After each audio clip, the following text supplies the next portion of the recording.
sən dərdə salmısan, niyə mənə düşmən olmusan? Bəs sevirdin bir özgəsin, dedilər tənha qalmısan.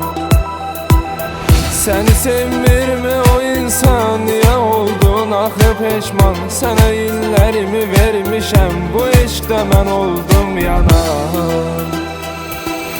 Etdiyin əməllərindən utanarsan bir gün, mənim kimi öz canından usanarsan bir gün.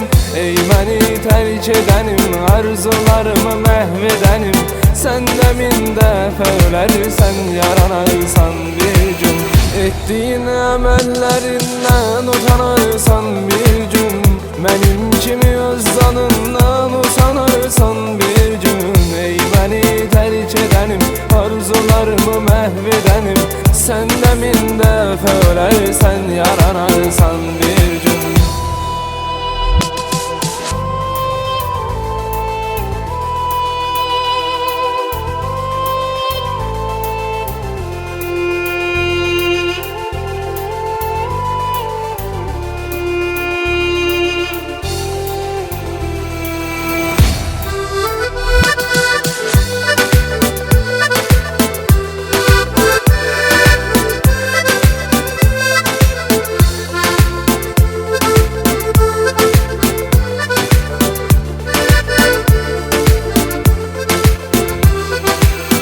Yorulursan, üzülürsən, nələr etdin düşünürsən, gecələr axan yaş kimi gözlərimdən süzülürsən.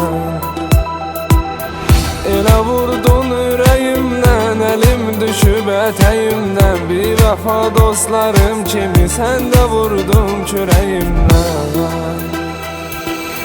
Etdiyin əməllərindən utanarsan bir gün, mənim kimi öz canından usanarsan bir gün.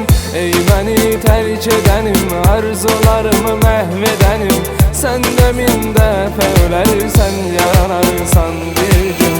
Etdiyin əməllərindən utanarsan bir gün, mənim kimi öz canından usanarsan bir gün. Ey məni tərk edənim, arzularımı məhv edənim, sən də min dəfə ölərsən, yaranarsan.